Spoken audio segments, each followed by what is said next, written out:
A tragic accident changed the course of his life forever. For most, it would have begun a life of discontent and wallowing around in self-misery. For Jonathan Nado, it kickstarted a new chapter of inspiration and appreciation. Even though he lost his sight permanently, he gained a passion to put creativity first in all areas of his life. And now, he wants to encourage you to do the same. There are times when you'll be faced with a choice. Be crushed by the weight of the situation, or use the fresh start to rebound bigger, better, and more inspired than ever before. This is Tornado, stories of those who refuse to choose defeat and instead chose to embrace the storm. Here's your host, Jonathan Nado. Greetings and salutations. My name's Jonathan Nado. Welcome to Embrace Your Storm. This is another awesome episode for you. We are speaking with JJ, and he has at least 2 films already in the Tornado Music and Film Festival, which is being held August 26th, 27th, 28th at Foxwoods Casino. There will be links and everything that you can find in the podcast, and make sure you make it there. So, JJ, thanks for coming on today. I appreciate your time. Yeah, thanks so much for having me here. I'm really happy to be here. And awesome. Hello Yeah. No, that's what I was just going to point out. I was like, JJ is calling in here from Perth, Australia, so that's exciting. So JJ, how did you get involved in the film before we get too far into this? Like, how did you get into writing or producing or directing? What got you interested in all that? Well, I mean, like I was as a stage actor when I was in uni, like 25, 26, 27 years ago. I used to act and perform and take part in solo acting and duet acting competitions and things. And I thought after I finished uni that that was the end of my time with film, when real life caught up with me. And so, that was it for many years. And until my son was about 16 years old, and he started to make animations himself, and he'd sit in his room and he'd create animations, and he'd ask me how they were, and like one of them was called Journey. It was about space, and it was in a film festival called the Port Shorts Film Festival in Queensland, Australia, and it was selected among like 15 other short films to that Port Shorts Film Festival. And one of the other films was a film by the 2015 Academy Award Animated Shorts winner. Oh my goodness. Yeah. Wow. And wow. Yeah, right. Like from Walt Disney Studios. And so like there was publicity and stuff like that before the festival, and like, they all the news was about the Academy winners film that was in there. And like, it was a complete shock that my son's film won the overall best film. Oh my goodness. Are you kidding me? That's right. Yeah. That's amazing. That is so amazing. Yeah. And that must have been a I'm not what quite the word I'm looking for, but like a shot in the arm for him to be like, whoa, my first film festival, and I just swept everyone, like that's pretty awesome. That's right. And like before that, I was telling him, look, don't, go study commerce in uni. You can do your film on the side, and, like that's a bit of fun you do. And, you don't need to study it. Stay away from the arts. Did you get burned with the arts in uni too, JJ? Is that why you were kind of like... Yeah, no. Like I did the commerce route, and so like we with him once when we saw that, then we thought, oh, maybe he's got something here, and it's not just and so then he did a double degree, like film and commerce. No kidding, no. He was like, all right, Dad, don't worry, I'll do commerce, but I'm gonna do film also. Yeah, that's pretty awesome. Yeah, so like, and that set his path along the animated film path, and it pushed me into the film world as well, because he was creating films, and so then I had to kind of learn my way or feel my way around the international film circuit. So, and he had that film called Journey, and then a film called Irony was next about social media and its impacts on the youth, and that did really well. It went to 7 continents, including Antarctica. Oh, Then yeah, there's I read that. I read that. That was amazing. then then there's the Quiet, and then Painting by Numbers is the film that I think you mentioned has been selected Yeah, for this yeah, festival. yeah, yeah. And so like that pushed me into the field, and so I started getting opportunities to then do voice acting work, with people other than my son. Right. Yeah. And then it led to me taking part in what's called the World Monologue Games. Ooh, that And sounds cool. What's that? yeah, I mean, like it came up because of COVID, like all the actors and filmmakers and stuff like that couldn't get out, couldn't Right. meet. And so there's a person by the name of Pete Malachi. He founded the World Monologue Games just after COVID started. And so with these, actors, all you needed was one camera, at home, wherever. And so the emphasis was on the acting performance rather than, like the camera work or so it was like Yeah. one shot, one actor, and that's it, so I got to the world final with Soulcatcher and got the bronze for a monologue. And Wow. we decided to transform that into a short film proper, like with a proper camera and Yeah. but still do it as one shot, one take, and so like that was a bit of a challenge, and we managed to do that. And so like that's the other film. So one animation and one live action. With Soulcatcher, I love because when people see it, you're because I'm totally blind. I'm assuming it's just like the camera on shot like on you, right? It's just you talking, right? Like kind of a headshot. Yeah, What's that? Yeah. But your voice, like the way that you perform that part, like your inflections with your voice and you just do a great job. Like with just the way you use your voice it's hard to you use your voice as an instrument, I would say, in this part when you're reading it. And the way that you say the words and how you do it is makes it everything that it is. It's really great in my opinion. And that's what I got from it, for me personally as a blind person watching it. It was really great. Like I don't want to say I can tell when people are kind of being, truthful or lying or whatever. I mean, I'm not going to say that like by their voice or whatever, but I can yeah. tell when someone kind of like means what they're saying and like and I could tell like you were all in when you were doing those lines. That's what caught me. It was just really great. I mean, like that's the type of role which, I mean, like that's the great thing about the monologue games as well is like is you can put yourself, you cast yourself basically in the role you want. Right, right, And so right.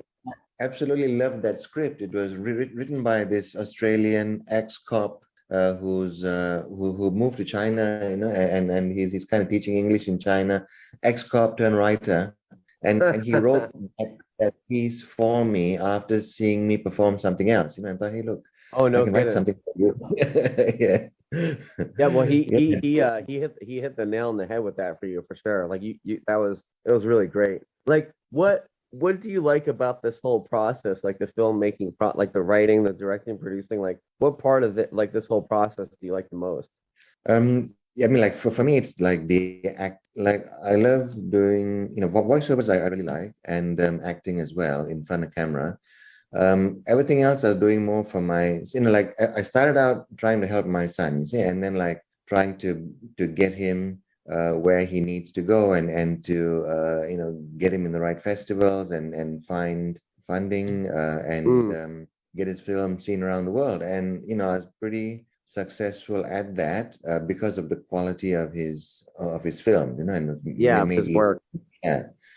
Like I say, his live action films seem like strong student films, but his animations, like are capable of, straight away we're literally from the start, we're targeting Academy Award qualifying festivals and Mm, and so like it's at that level, we with yeah, his animations, and so like that kind of makes it thrilling, for me to be part of some, you want your kids to succeed, and exactly, exactly. And not only do you want him to succeed, but it's like you're seeing him succeed in something that you enjoy too. Like That's that, right.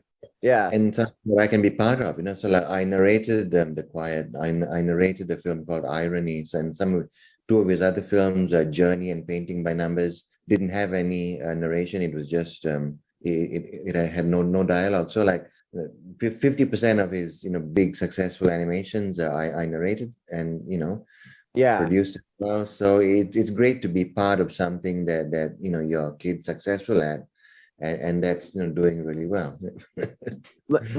Speaking of painting by numbers, we mentioned that just kind of in passing. Do you want to give kind of a synopsis of that for the viewers? Yeah, sure. I mean, like with painting by numbers, it's a film.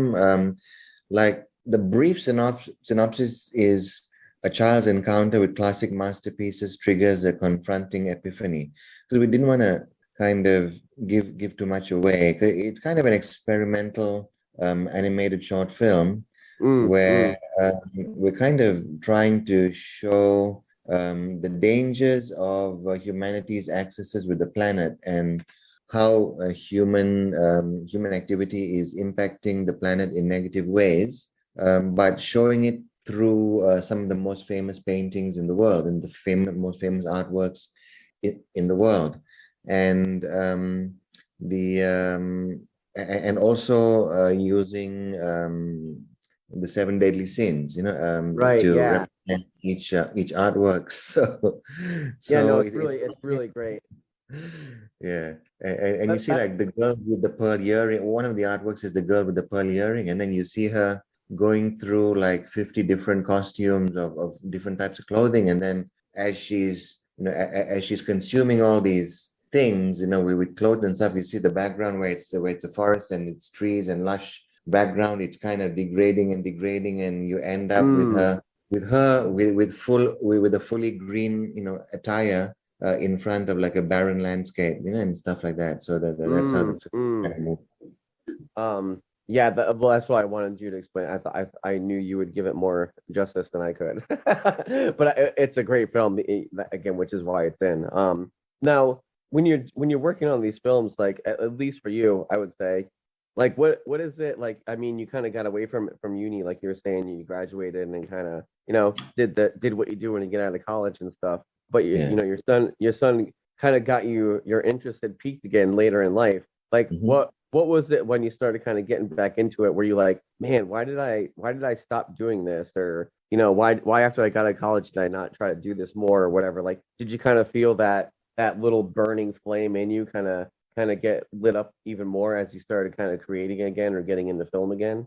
Yeah, I mean, like I was like when I finished uni, I got straight into it, and I kind of got, like got married within 6 months to 8 months of finishing uni. It was really hard the first couple of years, first 6, 7 years. So when I was working in logistics, I was working in Malaysia, I was working in Japan. We're working Oh from wow. like 8 a.m. to like midnight and stuff like Oh that every geez. day. Yeah, Wow. that type of thing. So could hardly think of stuff like that. And I kind of give like little comedy performances every now and again here and there.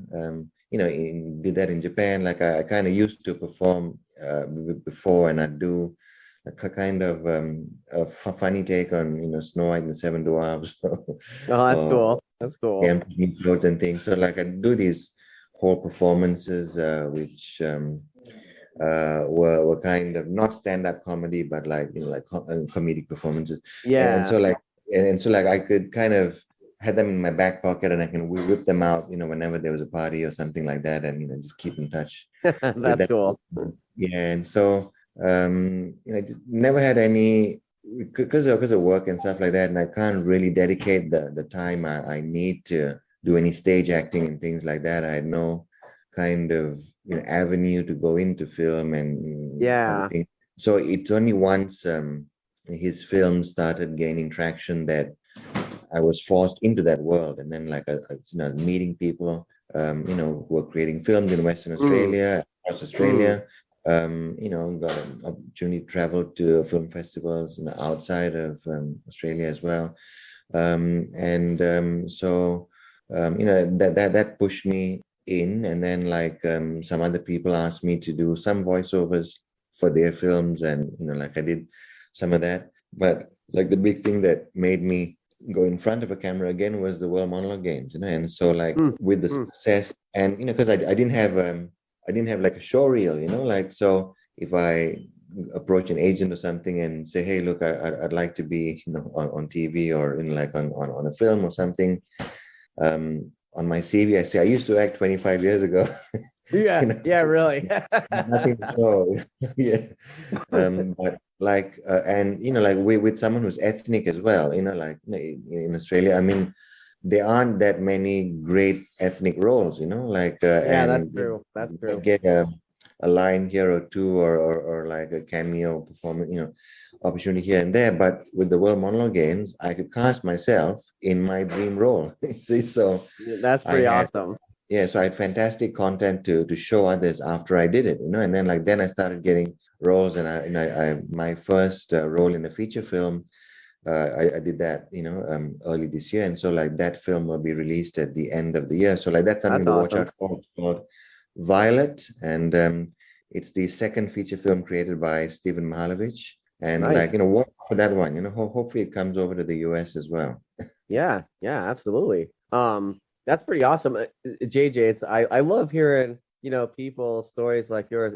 Actually, yours is really cool in the fact that I like that your son started kind of doing what, like I play music. None of my kids really play instruments, which is fine. Like they're gonna have their own thing. But Mhm. it would be cool if one of them did like playing. And what's even cooler though is like you weren't really into films or anything at that time, but he Yeah. he got into it and it kind of Mhm. drew you back in. Like it seems like now's your time to get back into it. So that's so cool that your son kind of brought you back into the world and got you, and now you and him are working together, which is awesome also. Yeah, and like, and he's even today he's discussing the films he's currently making. One of them is called Bird Drone, and like that's about unrequited love between a seagull and a drone.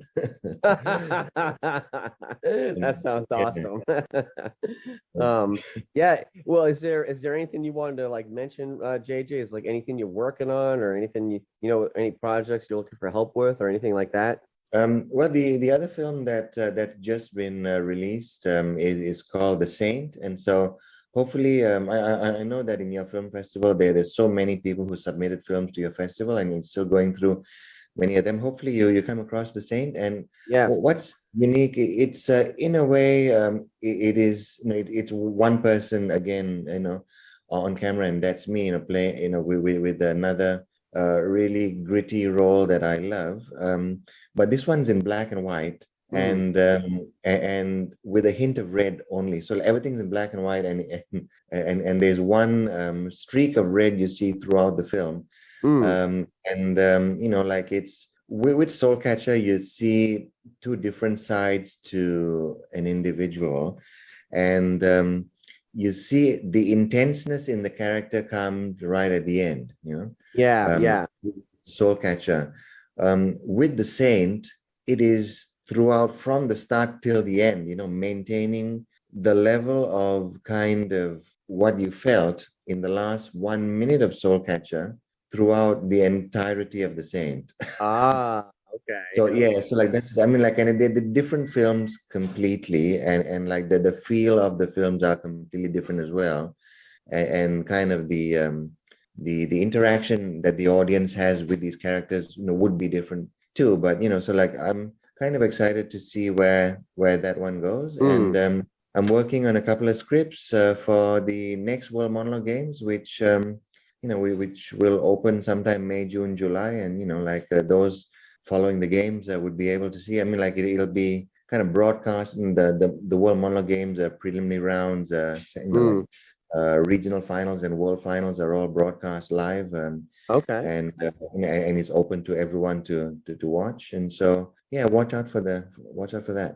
Awesome. That's very cool. So, JJ, I thank you for your time coming on and looking forward to showing your films in August at Foxwoods. So, everyone, yeah, don't forget to go to tornado.org. You're going to find everything there. And don't forget on August 26th, 27th, 28th, we're going to have Tornado Music and Film Festival at Foxwoods Casino. And JJ, thanks for coming on. Thanks for your submission and being part of this festival. And I wish you well on the next upcoming year with all your other work. It's a pleasure, Jonathan, and thank you so much for giving this opportunity to so many people. No, it's my pleasure. And everyone, thank you for listening. Thank you for downloading, and embrace your storm. See ya. See ya. Tornado with Jonathan Nado. If you haven't yet, please subscribe now so you're first to hear new episodes with more stories of inspiration about the highs and lows of life and how embracing the storm is so much more fulfilling of a life than being crushed by the weight of the world. And until then, we hope you're inspired to do something, whether it's creating, participating, or learning, whatever leads you to your personal passion.